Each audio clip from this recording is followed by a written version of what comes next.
गपगिळा पडली बायको, दुसऱ्याची वाटी होती. सरांना म्हटलं, ते सगळं सरांनी सांगितलं दुसऱ्या दिवशी.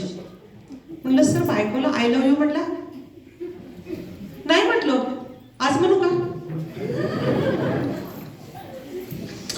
मी सरांना म्हटलं आत्ता बायकोला इथं बोलवायचे, आमच्या जवळच राहत होते, आत्ता बायकोला बोलवायची इथं आणि आत्ता बायकोला माझ्यासमोर आय लव्ह यू म्हणायचं. अहो मॅडम मी कामावर चाललोय आणि ती अजून आवरलं नाही तिनं, असं कसं म्हणू. अरे बायको तुमचीच आहे ना, आय लव्ह यू म्हणायला काय अडचण आहे. मी बोलवलं, मॅडमना फोन केला, मी मॅडम खाली या म्हणलं, ग्राउंड टेरेसवर आहे का तुम्ही, वर या खाली, पार्किंगमध्ये आल्या. म्हटलं सर काय तर बोलत आहे तुम्हाला, मला फोन करायला सांगितलं तुमच्या सरांनी म्हणून मी तुम्हाला बोलवते. सर लाजायला लागले. मॅडम काय तर सेन्स असते मॅडम, जागा हे काय म्हणाल्यात बघ की. मग मी म्हटलं मी काय म्हटले, मग तुम्हीच बोलवलं की बायकोला, मग तुम्ही का मी का बोलवले तुम्ही सांगा ना म्हटलं. तर म्हणले की आय लव्ह यू म्हणायसाठी बोलवले. बर बायको आय लव्ह यू म्हणले, बायको आय लव्ह यू. सर गेले, मॅडम तिथंच होत्या. आता हे सगळं तुमच्यासाठी आहे, आता ते सरांचं झालं, आता तुमच्यासाठी.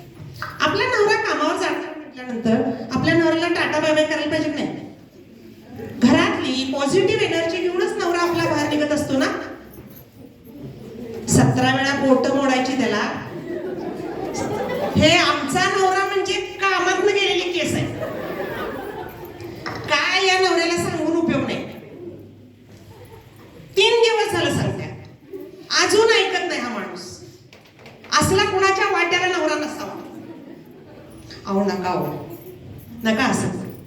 जेव्हा मी तुम्हाला सांगते नवरा आपला कामावर जाणार आहे, त्यावेळेला कळकट मळकट गाऊन घालून नवऱ्या पुढं तेलकट चेहरा घेऊन उभा राहणार का होय.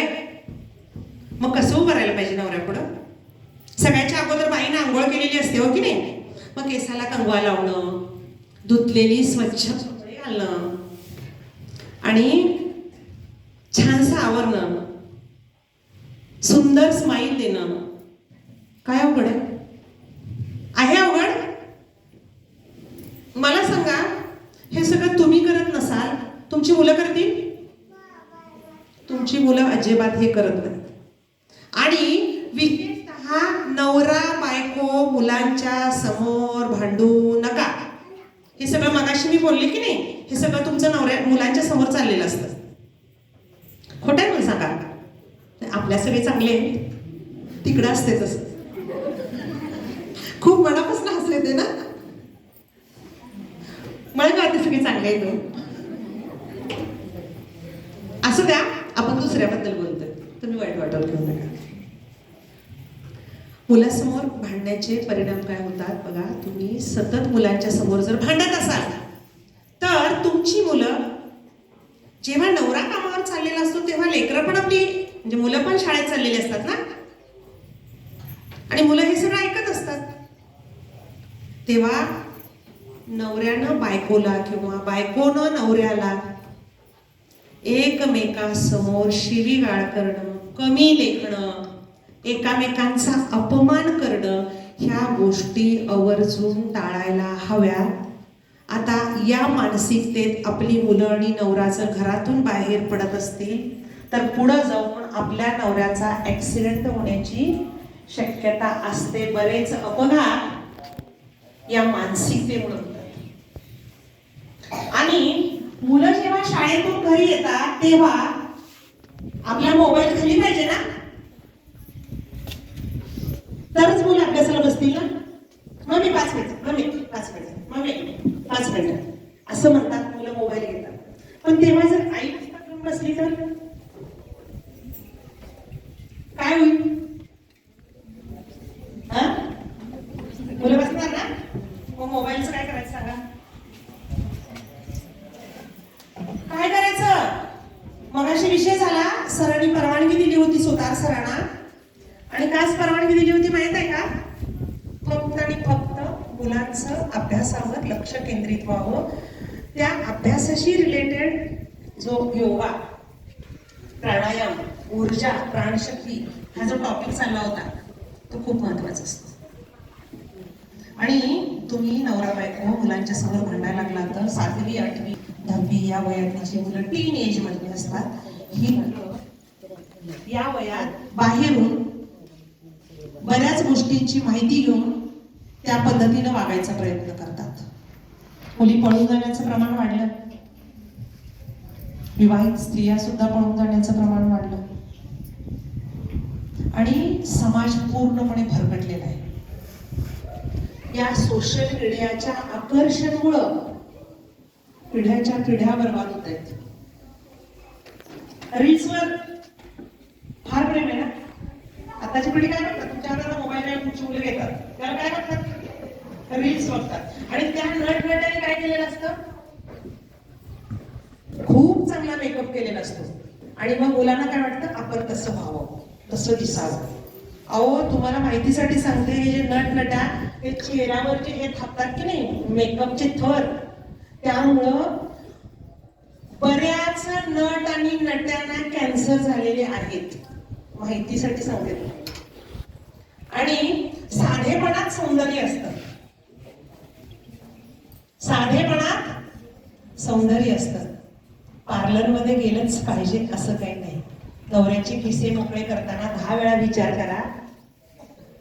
सौंदर्य हे साधेपणात असतं. दुसरी गोष्ट, तुमच्या स्वतःच्या मुलांना बापाच्या कष्टाची जाणीव करून द्या. घर कसं चाललंय हो? खूप कष्ट करतात ना पुरुष लोक. मग पुरुषांनी आणलेलं पुरवणं, टिकवणं, उरवणं, साठवणं हे काम कोणाचं असतं? आपलं असतंय ना. पण जेव्हा पुरुष मंडळी खूप कष्ट करतात तेव्हा त्या कष्टाची जाणीव मुलांना करून द्यायला पाहिजे की नाही आपण बाबा. मुलांनो, आपले बाबा इतके कष्ट करतात, आपले पैसे पुरत नाहीत, आपण तडजोड करूया. सगळ्यांना वेगळा मोबाईल कशाला पाहिजे? अक्षरशः त्या मोबाईलचं एवढं व्यसन आहे मुलांना की शाळेतल्या शिक्षकांच्या मुलाखती घेऊन बघा, मुलांचं कॉन्सन्ट्रेशन होत नाही, मुलांच्या मध्ये अभ्यासाचा कॉन्फिडन्स नाही. आणि रात्रंदिवस कष्ट करणारा बाबा जेव्हा घरी येऊन दमून थकून थांबतो किंवा विश्रांती घेतो, तेव्हा ते मूल बाबांशी हितगुज करत नाही, आईशी हितगुज करत नाही. आणि आई सुद्धा बाबांशी बोलत नाही. बाबा एकीकडं, आई दुसरीकडं. एका शिक्षकाने, ह्यांना ते माहित आहेत गोष्टी, या शिक्षकांना एका शिक्षकाने वर्गात निबंध लिहायला सांगितलं होतं. तुम्हाला कुठला आवडेल तो निबंध लिहा. मुलांना काय सांगितलं? तुम्हाला कुठला आवडेल तो निबंध लिहा. आणि एका मुलानं लिहिला निबंध, मी मोबाईल चालवतं. मग पेपर तपासणारी शिक्षिका पेपर तपासत रडत होती. नवऱ्याने विचारलं, काय झालं, पेपर तपासताना का रडतेस तू? तर म्हणली, या विद्यार्थ्याने पेपरामध्ये निबंध लिहिलाय, मी मोबाईल चालवतं. मग काय झालं? आता पुढं काय लिहिले बघा, मी मोबाईल चालवतं, मी माझ्या बाबांच्या हातात असेल. मी मोबाईल चालवतं, मी माझ्या आईच्या हातात असेल. मी मोबाईल चालवतं, मी माझ्या आजीच्या हातात असेल. मी मोबाईल चालवतं, माझ्या आजोबांच्या हातात असेल. मला सगळेच जवळ घेतील ना. एवढं सांगून ते वाचून दाखवत मॅडमना आतनं गदगदून आलं होतं. ओक्साबोक्शी मॅडम रडत होत्या. अगं कुठल्या मुलाचा हा पेपर आहे? बायको सांगत्या, अहो आपल्याच मुलाचा पेपर आहे हा, बघा पेपर. काय आहे मुलांच्या मनात? तुम्ही वेळ देत नाही हे सत्य आहे की नाही?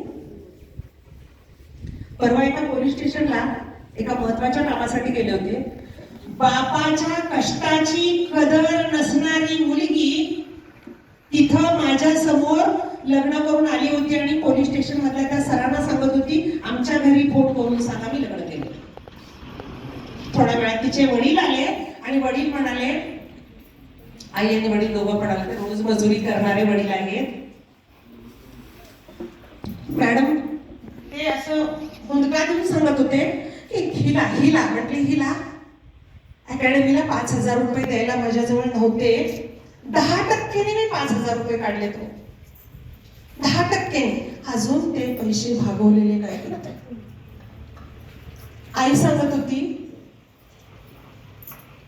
कितीतरी दिवस झालं मला कपडे घेतले नाही, पण पोरगीला प्रत्येक सणाला मोठे सण येतात तेव्हा मुलीच्या गरजा बघतो. तिचं चप्पल तुटलेलं,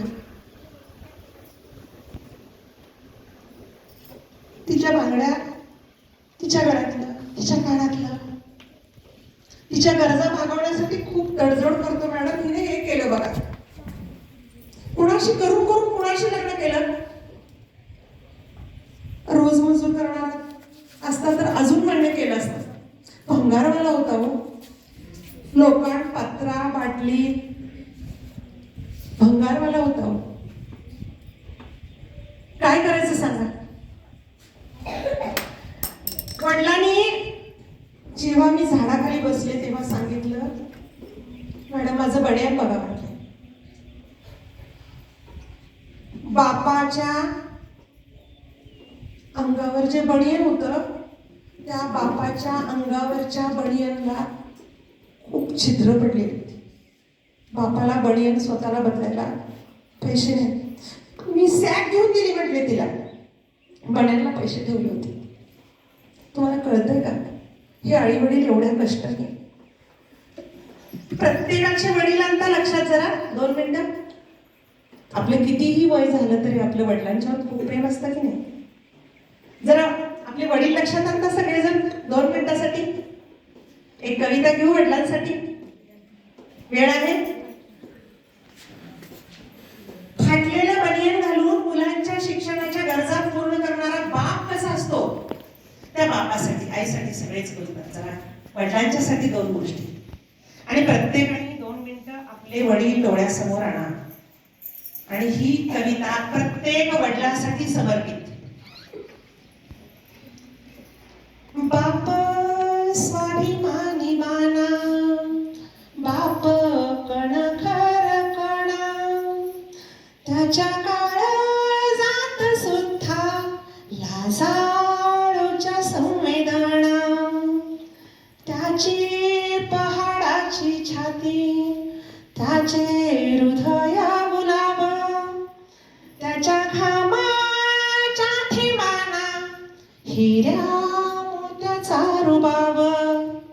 बाप तलवार ढाल, बाप पेटती मशाल, बाप जागतो म्हणून घर झोपते खुशाल. बाप घराचा तो पाया, आई कळस त्यावर, जेव्हा खचतो ना पाया तेव्हा कोसळते घर. उलाढाली करतो हा बाप फक्त घरासाठी, शिव्या शापाया जगाचे बाप घेतो सारे माथी. घर बाय कोणी मुले यांना जगवण्यासाठी, बाप होतो वेडा पिसा एका एका पैशासाठी. बाप म्हणजे जणू की वाल्या कोळ्याची जमात, ज्याच्या बापामध्ये कोणी नाही वाटेकरी होत. बाप म्हणजे रे कसा जसा पाण्यातला मासा, त्याच्या डोळ्यातला थेंब कोणा दिसणार कसा. बाप आपल्याला रडताना कधीच दिसत नाही, पण तो त्याचे सगळे अश्रू फक्त एका क्षणासाठी राखून ठेवतो आणि तो क्षण म्हणजे बाप साठवतो अश्रू, वाट पाही त्या क्षणाची. जन्मभराची रडतो लेक जाताना सासरी, ज्याने जपले मुलांना तळ हाती पाळण्यात.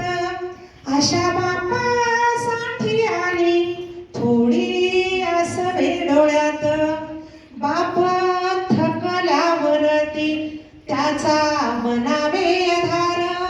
नाही